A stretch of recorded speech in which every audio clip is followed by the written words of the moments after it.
Assalamualaikum warahmatullahi wabarakatuh.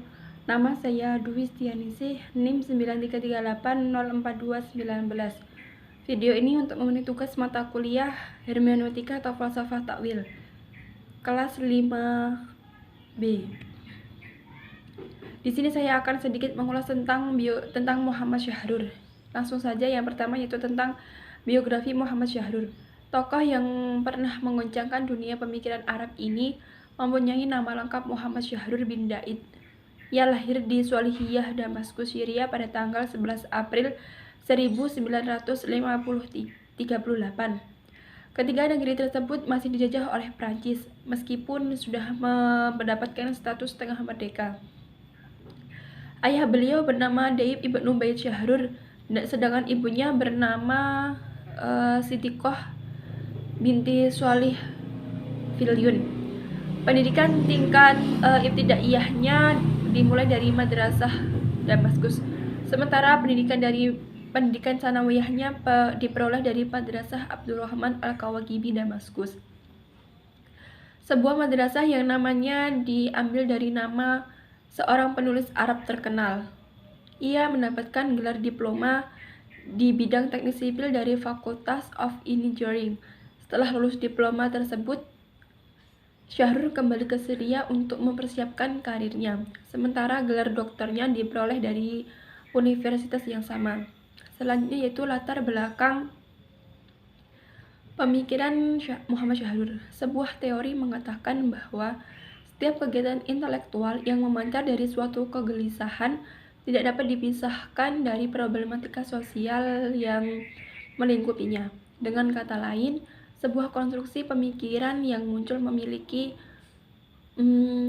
relasi signifikan dengan realitas sosial sebagai respon dan dialektika pemikiran dengan berbagai fenomena yang berkembang di tengah masyarakat. Teori ini juga berlaku terhadap konstruksi pemikiran Syahrur, khususnya terkait masalah keislaman. Adapun persoalannya yaitu sebagai berikut. Yang pertama yaitu adanya penggunaan produk hukum masa lalu untuk diterapkan dalam persoalan kekinian. Pemikiran hukum tentang wanita adalah salah satu contohnya. Untuk itulah perlu adanya fikih dengan metodologi baru yang tidak hanya terbatas dalam al-fuqaha al-khamsah. Yang kedua itu tidak adanya pemanfaatan dan interaksi filsafat humaniora.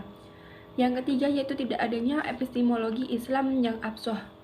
Yang keempat yaitu produk-produk fikih yang ada sekarang yaitu al-fuqaha al-khamsah sudah tidak relevan lagi dengan tuntutan akademis, sehingga perlu ada formulasi fikih baru. Analisis pemikiran Muhammad Syahrur.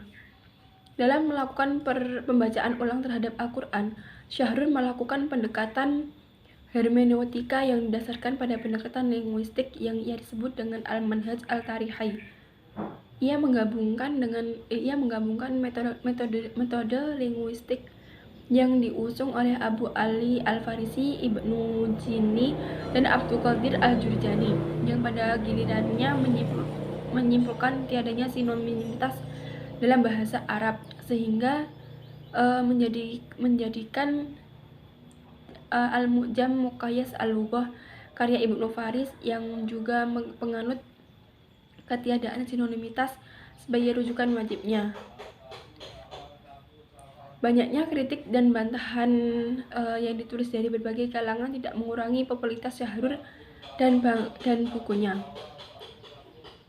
Kesimpulannya yaitu Syahrur tergolong pemikir yang gigih. Secara sendirian, ia harus menghadapi berbagai kecaman dan ancaman yang ditujukan pada dirinya karena ide-idenya yang sangat berani. Saat ini tengah menjadi objek kritikan di dunia Arab. Sekitar 15 buku ditulis untuk menyerang pemikirannya, antara lain Nahwu Fikih, Jadid, Mujarrad Tanjim, dan Tahafut Al-Qiraah Al-Mu'assirah.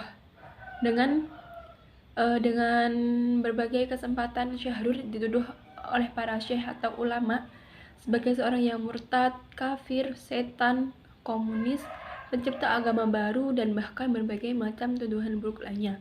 Lepas dari pro dan kontra tentang ide dan gagasan Syahrur dan kontroversial, ia telah menjadi tokoh yang fenomenal. Pemikirannya yang liberal, kritis, dan inovatif telah mengantarkan dirinya sebagai seorang tokoh yang pantas diperhitungkan di dunia muslim kontemporer. Selain itu juga beliau memiliki konsepsi yang realitas dalam persoalan akidah, politik, dan tata sosial ke masyarakat Islam modern.